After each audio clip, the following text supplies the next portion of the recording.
श्रीमद् भगवत गीता का दूसरा अध्याय।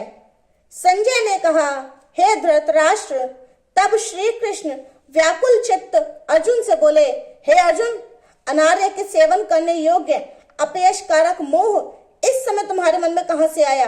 तुम कायर मत बनो, शोभा नहीं देता।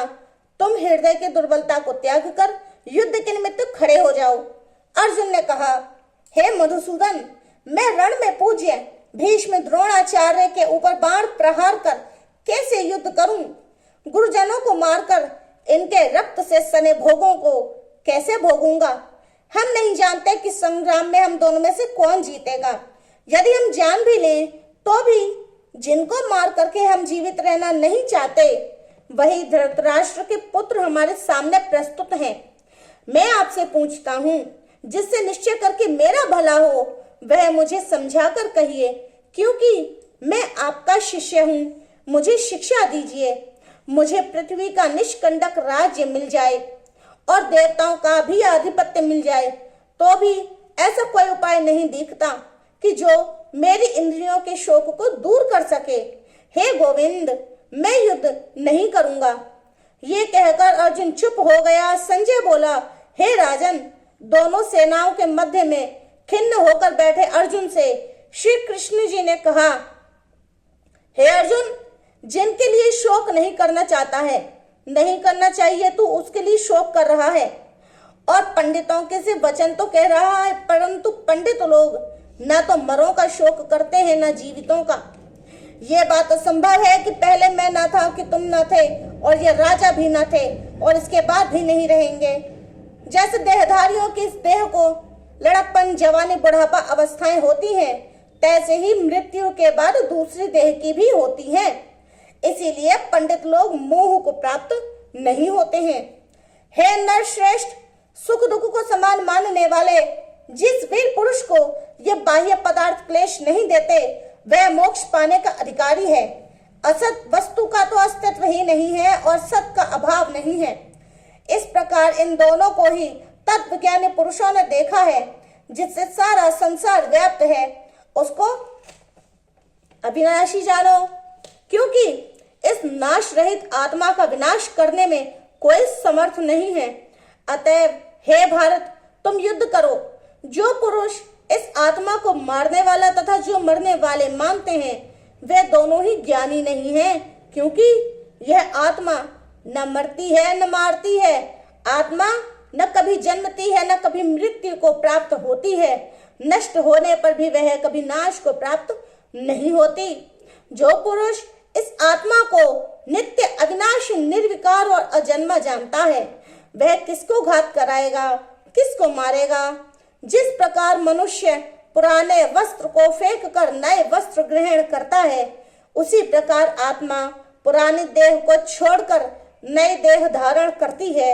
आत्मा को शस्त्र नहीं काट सकते हैं, अग्नि नहीं जला सकती है, जल भिगो नहीं सकता है। यह अविनाशी, सर्वव्यापी, स्थिर, अचल और सनातन है। यह इंद्रियों से जानी नहीं जा सकती, यह कल्पना से भी परे है। इसलिए ऐसा जानते हुए तुम्हें शोक करना उचित नहीं। हे महाबाहो, यदि तुम इस आत्मा को नित्य जन्म लेने और नित्य मरने वाली मानते हो, तो भी तुमको शोक नहीं करना चाहिए, क्योंकि जो जन्मा है उसकी मृत्यु और जिसकी मृत्यु हुई है उसका जन्म निश्चय है। अतएव जो बात अनिवार्य है उसके लिए सोच करना व्यर्थ है। जन्म लेने से पहले क्या था किसी को मालूम नहीं, फिर मरने के पीछे क्या होगा कोई नहीं जानता। ऐसी दशा में किसी बात का सोच करना क्या तुमको उचित है? इस कारण सब प्राणियों के विषय तुमको सोच करना उचित नहीं है। अपने धर्म को भी सोचकर तुमको घबराना उचित नहीं है, क्योंकि क्षत्रिय को धर्म पूर्वक युद्ध से और कुछ भी भला करने वाला नहीं है। हे पार्थ, बिना इच्छा किए स्वर्ग का द्वार रूप यह युद्ध तुमको स्वतः प्राप्त हुआ है। ऐसे सुअवसर भाग्यवान क्षत्रियों को ही मिलता है। यदि तुम अपने धर्म के अनुसार इस संग्राम को न करोगे तो अपना धर्म और बड़ाई खो बैठोगे। सब लोग सदा तुम्हारी अपकीर्ति करेंगे और प्रतिष्ठा वाले पुरुषों के लिए अपयश का होना मृत्यु से भी बढ़कर है। यह महारथी समझेंगे कि अर्जुन डरकर संग्राम से हट गया और अब तक जो लोग तुम्हारा मान करते थे वे अपयश करने लगेंगे। शत्रु लोग तुम्हारे पराक्रम की निंदा करते हुए अनेक प्रकार के दुर्वचन कहेंगे। इससे बढ़कर दुख तुमको और क्या होगा? यदि तुम युद्ध में नष्ट हो गए तो स्वर्ग का सुख भोगोगे और जीतने पर सब पृथ्वी तल पर राज्य करोगे। इसलिए युद्ध के निमित्त दृढ़ प्रतिज्ञ होकर खड़े हो जाओ। सुख दुख लाभ हानि जय पराजय इनको समान समझकर लड़ने के लिए तैयार हो जाओ।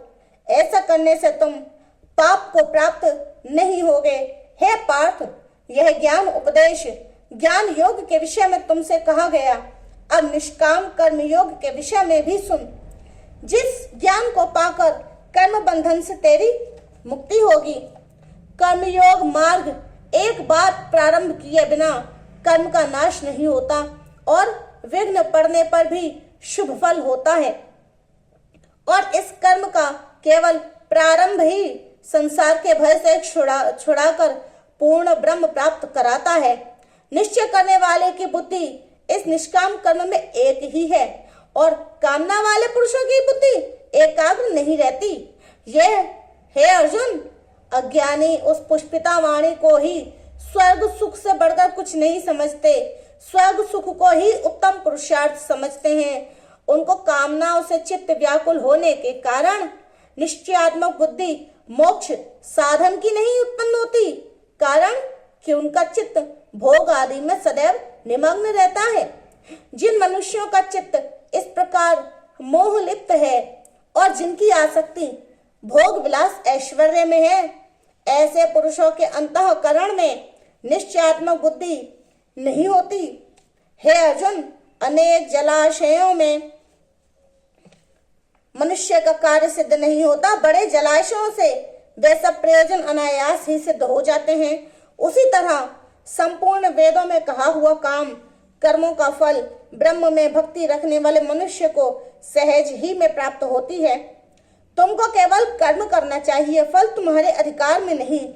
तुम ना तो फल की अभिलाषा से काम करो, न निकम में ही रहो।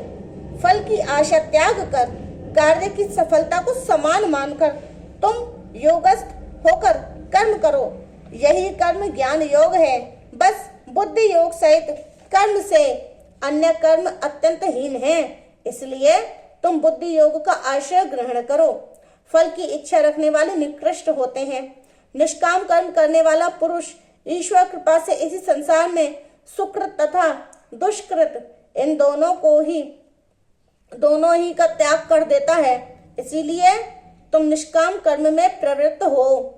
कर्म फल को त्याग कर ही बुद्धि युक्त ज्ञानी पुरुष जन्म बंधन से हटकर मोक्ष को प्राप्त होते हैं। जब तुम्हारी बुद्धि मोह वन के बाहर निकल जाएगी, जब तुम्हारा मन आगे सुनने वाली तथा हुई बातों से विरक्त हो जाएगा, जिस समय वह निश्चल होकर आत्मा में स्थित होगा, तभी तुमको तत्व ज्ञान प्राप्त होगा। अर्जुन ने पूछा, हे केशव, आत्म स्वरूप में निश्चल बुद्धि वाला किसको कहा है? उसके क्या लक्षण हैं? श्री कृष्ण जी बोले, हे अर्जुन, जो महापुरुष मन की सब कामनाओं को त्याग देता है और अपने आप ही में प्रसन्न रहता है, उसको निश्चल बुद्धि कहते हैं। दुख में किसके मन को खेद नहीं होता और सुख में किसको आसक्ति नहीं है, और प्रीति भय क्रोध जिसके जाते रहते हैं, वह महात्मा स्थिर बुद्धि वाला मुनि कहता है। जो शुभ पदार्थ प्राप्त होने से हर्ष नहीं करता, अशुभ से अप्रसन्न नहीं होता, उसी को स्थिर बुद्धि जानना चाहिए। और कछुआ जैसे अपने अंगों को सिकोड़ लेता है, उसी तरह जो पुरुष अपनी इंद्रियों को विषयों से हटाता है, उसी की बुद्धि स्थिर जाननी चाहिए। निराहारी पुरुष के विषय घट जाते हैं, परंतु विषयों में उसकी चाह बनी रहती है, पर ब्रह्म का अनुभव होने पर चाह भी घट जाती है। हे अर्जुन, मोक्ष में प्रत्यक्ष करने वाले विद्वान व्यक्ति को भी प्रबल इंद्रिय बलात्कार से उसके मन को जीत लेती हैं। इसीलिए सब इंद्रियों को विषयों से रोककर मेरे विषय तत्पर हो जाओ। जिसने इंद्रियों को वश में कर लिया है उसी की बुद्धि निश्चल है। जो पुरुष विषयों के ध्यान में रहता है उसकी प्रीति हो जाती है। प्रीति होने से कामना होती है। इच्छा के पूर्ण न होने से क्रोध की उत्पत्ति होती है। क्रोध से अविवेक होता है। अविवेक से स्मरण शक्ति नष्ट हो जाती है। स्मरण शक्ति के नाश होने से बुद्धि क्षय होती है। जिसकी बुद्धि का नाश हुआ वह विनाश को प्राप्त होता है। और जो पुरुष राग द्वेष से रहित हो अपने मन को वश में रखता है वह शांति को प्राप्त करता है। शांति मिलने पर सब दुखों का नाश हो जाता है। प्रसन्न चित्त वाले की बुद्धि निश्चल होती है।